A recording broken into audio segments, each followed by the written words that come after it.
Today's interview is with Cory Zue, a software developer and entrepreneur. He writes about his entrepreneurial journey and self-education through launching software products.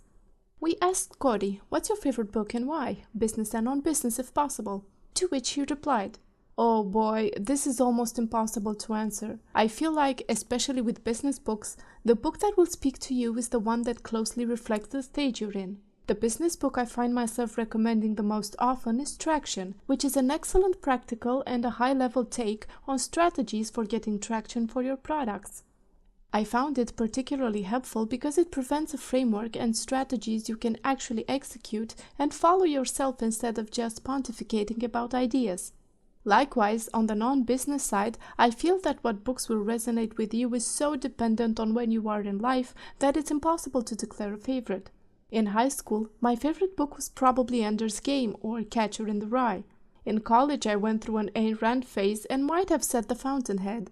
Most recently, books like Gödel, Escher, Bach, and Sapiens have influenced my thinking a lot." We asked Cory, "Was there a moment specifically when something you read in a book helped you? Can you tell us about it?" He said, "The best thing I took away from Traction was that founders should try and split their time evenly between building a product and promoting it. This balance is typically very skewed towards building for inexperienced developed founders, and remembering this forced me to invest in promotion in a way that ultimately led to more success than I could have achieved from building only. I continue to track this time spent carefully and course correct if I'm spending too much time on product." We asked Cory, "What books had the biggest impact on you?" He told us, "Most recently, it's been Sapiens. Sapiens takes a ridiculously high level of human fiction and story and does an amazing job reframing how we perceive humanity and culture in a way that makes current-day society feel a bit silly. It's also a phenomenal history book and chock full of really interesting information. I'd highly recommend it to anyone who enjoys musing on our place in the universe." We asked Cory what books he would recommend to youngsters interested in his professional path, and he told us, "Can I pass on this one? I think young people interested in starting their own online business should start their online business. Once you get going, you'll figure out what you should read to teach yourself of what you don't know."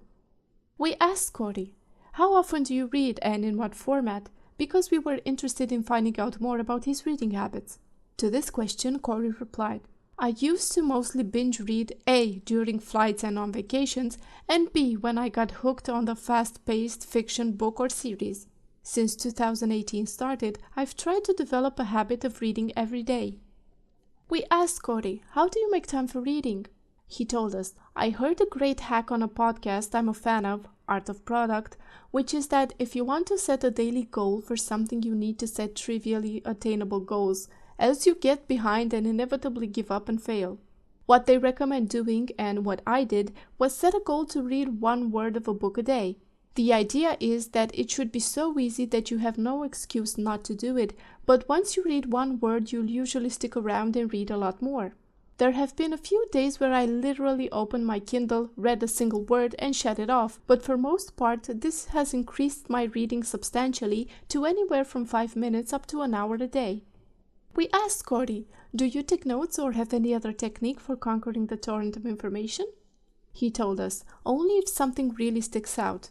I do like to discuss the ideas in books with my wife, friends, or even myself, just to try and help the ideas gel and evolve into my own thinking."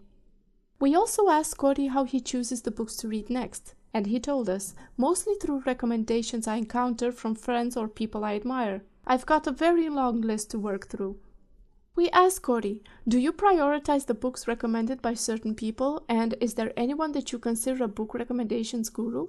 He told us, "I find that people whose opinions I trust or align with are usually full of good book recommendations." We also asked Cory about the book he is currently reading and what is he expecting to gain from it. He told us, "Principles by Ray Dalio. I've been on a bit of finding meaning in life kick lately, and Ray's self-inward focus of coming up with your own principles you want to live by is an interesting mental exercise to go through. I also find that I agree with most of what he says." We asked Cory, "Last year you started to focus more on physical activity.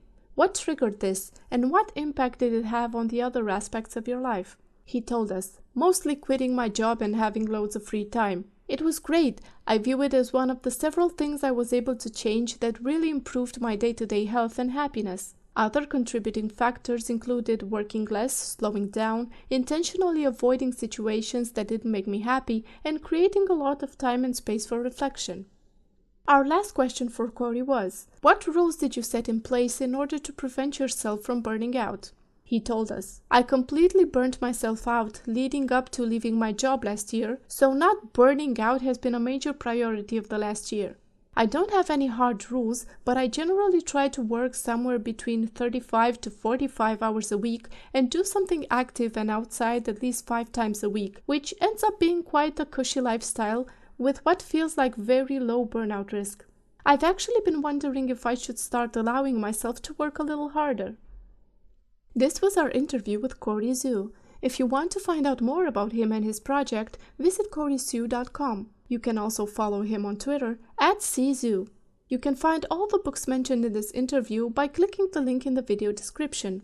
The CEOlibrary.com is a daily updated library of book recommendations and interviews from the business people we look up to. Thank you.